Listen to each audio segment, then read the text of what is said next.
Section में। चलिए शुरू करते हैं आज का सेशन।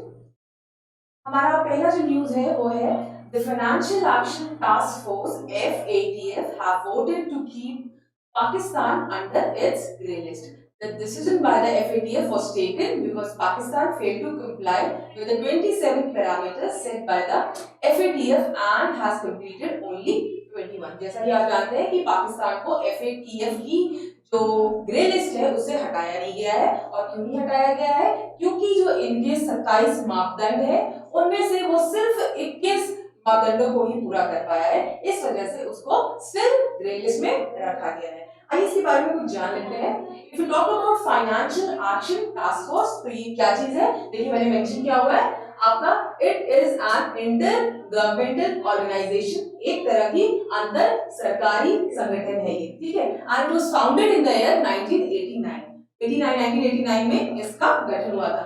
देखिए कुछ चीजें जो होती हैं किसी भी न्यूज से संबंधित उससे जान लेना आवश्यक है, बिकॉज यू नेवर नो किस तरह के क्वेश्चंस आपके एग्जाम में आ सकते हैं।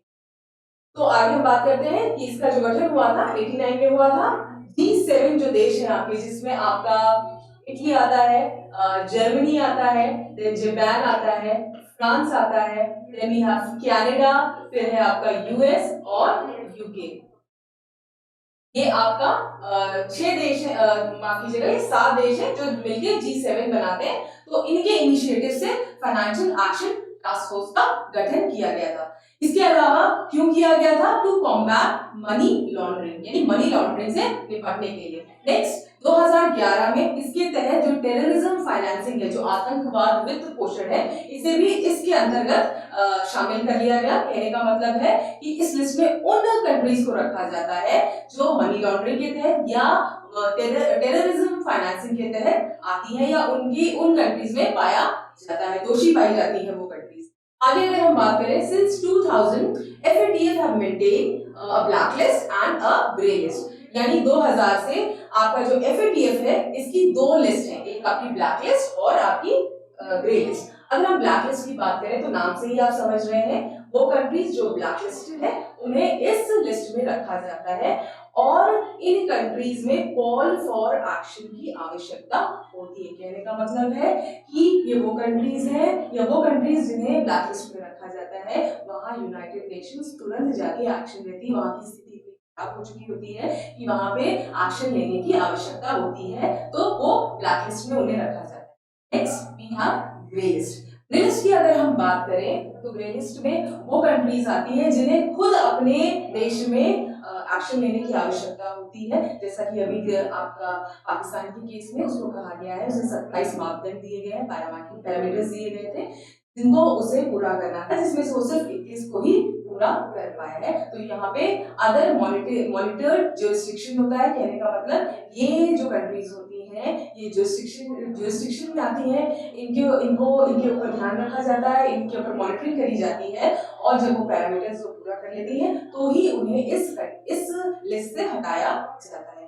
अगर हम इसकी बात करें पाकिस्तान की, तो पाकिस्तान इससे पहले भी इस लिस्ट में आ चुका है। 2011, 15 और 18 में भी ये इस लिस्ट में रह चुका है। इसके अलावा इसे इस लिस्ट में क्यों रखा गया है? क्योंकि पाया गया है ये स्मगलिंग नार्कोटिक्स के अंतर्गत दोषी है, प्लस टेररिज्म फाइनेंसिंग, जैसा कि आप जानते हैं कई यहाँ पे जो ग्रुप्स हैं, LTT, लश्कर तोयबा, जैश ए मोहम्मद, इस तरह के जो ग्रुप्स हैं उनको फाइनेंस करता है, और इसके तहत इन चीजों की वजह से इन्हें इसे ग्रे लिस्ट में रखा गया है। आगे अगर हम इसके बारे में बात करें, how it will affect Pakistan, ये पाकिस्तान को किस तरह से इफेक्ट करेगा।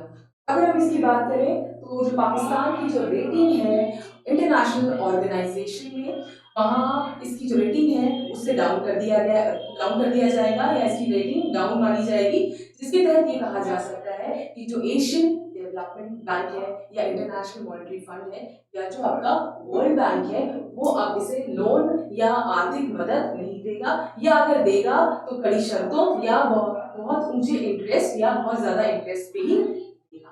तो कहीं ना कहीं ये पाकिस्तान के लिए एक अच्छी चीज। तो आइए आते हैं हमारी अगली news. NASA SOFIA detects and confirms water molecules on sunlit surface of moon। जो नासा का सोफिया है, सोफिया एक तरह का एयरक्राफ्ट है, डिटेक्ट किया है वाटर मॉलिक्यूल्स को कहाँ पे, अभी चंद्र की सतह पे। और अगर देखिए इसमें एक वर्ड आपको दिख रहा होगा, सनलिट सरफेस ऑफ मून। देखिए जो आपका चांद होता है, चांद चांद का वो सरफेस जिसपे सूरज की रोशनी पड़ रही है उसे हम सनलिट सरफेस कहते हैं, और दूसरे वाले हिस्से को हम शैडोड एरिया कहते हैं। तो नासा का जो सोफिया है उसने क्या किया है, उसने ये पता लगाया है कि जो चंद्र की वो सतह जहाँ सूरज की रोशनी पड़ती है वहां पे पानी उपस्थित है। पहले ये हमें पता चला था कि चांद पे पानी है, लेकिन कहाँ पे है, वहां पे एरिया जो एरिया जो शैडोड एरिया यानी वो एरिया जहाँ सूरज की रोशनी नहीं पड़ती है वहां पे पानी मौजूद है। बट अब ये भी कंफर्म हो गया है इसके द्वारा कि सनलिट एरिया में भी पानी मौजूद है। नेक्स्ट देखिए लिखा हुआ है, the water molecules were detected in Clavius crater, which is one of the largest craters visible from the earth by SOFIA। इसके अलावा ये कहाँ पे आपको मिला है, क्लेवियस क्रेटर। देखिए ये आपका क्वेश्चन आ सकता है, मून पे कहाँ पे, क्लेवियस क्रेटर। ठीक है, क्रेटर क्या होता है, it is a kind of bowl shape hole कह लीजिए, या कह लीजिए एक तरह का कटोरी नुमा शेप का एक गड्ढा होता है जो कि यूजुअली वॉल्केनिक इरप्शंस के द्वारा क्रिएट होता है। तो यहाँ पे आपका पानी की उपस्थिति पाई गई है। इसके अलावा जो आपका क्लेवियस क्रेटर है, it is one of the largest, सबसे बड़ा क्रेटर है जो कि हम पृथ्वी से सोफिया के द्वारा देख सकते हैं। इसके अलावा ये आपका सदर्न हेमिस्फीयर में है, ये आपका क्रेटर कहाँ पे, चांद पे। ये आपका नॉर्दर्न हेमिस्फीयर है, ये आपका सदर्न हेमिस्फीयर यानी दक्षिणी गोलार्ध में क्लेवियस क्रेटर आपका है। इसके बाद हम आगे अगर इसकी बात करें तो आप देख पा रहे होंगे नासा का जो सोफिया इसका फुल फॉर्म है stratospheric observatory for infrared astronomy. देखिए मैंने आपका ये पीपीटी इस पे लिख दिया है सो दैट आपको ये चीजें एक साथ मिल जाए। आप चाहें तो इस वीडियो के बाद ये पीडीएफ आप डाउनलोड कर सकते हैं मेरे official Telegram channel Meenam Singh official, या फिर इन्फो कैप्सूल के ऑफिशियल चैनल पे जाके आप ये पीडीएफ भी डाउनलोड कर सकते हैं। इसके अलावा ये सारी चीजें आपको एक साथ मिल जाएंगी, इस वजह से मैंने इनको यहाँ पे लिख दिया है। नेक्स्ट हम बात करें इसका फायदा क्या है, इस पानी की जो मौजूदगी है इससे हमें क्या फायदा होगा, उससे आने से पहले हम जान लें। Presence of water on the sunlight surface of moon हमने बात कर दिया। इसके अलावा सोफिया जो है वो it is a modified Boeing S47 SP aircraft. देखिए मैंने मेंशन कर दिया है ये एक तरह का मॉडिफाइड बोइंग एयरक्राफ्ट है। इसके अलावा जो पानी है, पानी की मौजूदगी ये बताता है कि फ्यूचर में पोटेंशियल लाइफ या कह लीजिए चांद पे जीवन होने की संभावना है। इसके अलावा एक जो बहुत ही इंपॉर्टेंट चीज इसमें है कि नासा को इससे क्या फायदा होगा। देखिए फ्यूचर में या कह लीजिए आने वाले समय में आपका जो नासा है वो एक मिशन प्लान कर रहा है जिसका नाम है आर्टेमिस, ARTEMIS।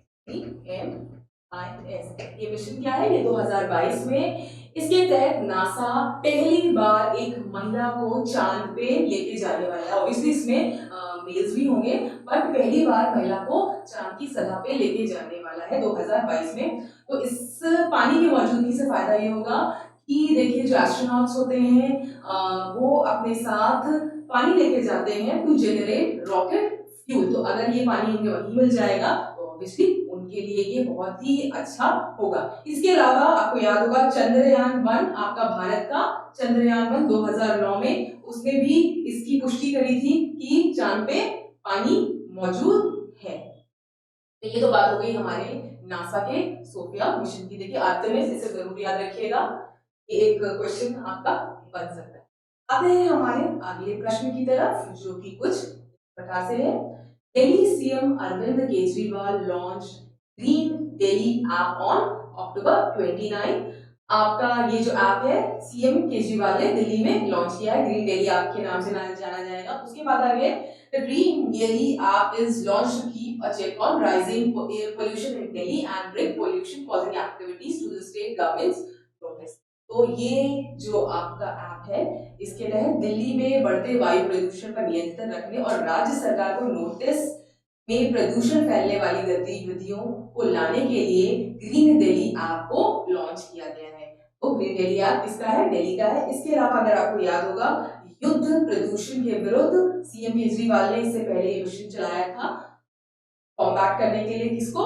आपका जो एयर पोल्यूशन, जो कि एक बहुत बड़ी समस्या है। इसके अलावा आपको याद आ रहा होगा कि पूसा डिकम्पोजर्स की भी बात की थी, पूसा डिकम्पोजर का प्रयोग किया गया की बात हो रही थी।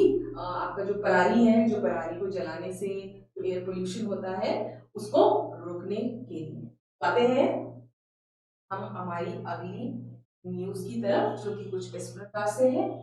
India Post and US Postal Service have signed an agreement for electronic exchange of data related to postal shipments. The primary objective of the agreement is to facilitate ease of exports through postal channels. India post और US postal service ने डाक shipment से संबंधित data के electronic आदान प्रदान के लिए एक समझौते पर हस्ताक्षर किए हैं। समझौते का प्राथमिक उद्देश्य डाक चैनलों के माध्यम से निर्यात में आसानी को सुविधाजनक बनाना है। तो इंडिया पोस्ट और यूएस पोस्टल सर्विस के बीच में ये समझौते पे साइन है। इंडिया पोस्ट की बात करें तो इसका जो हेडक्वार्टर है वो न्यू दिल्ली में स्थित है और इसके जो डायरेक्टर जनरल है उनका नाम है अरुंधति घोष।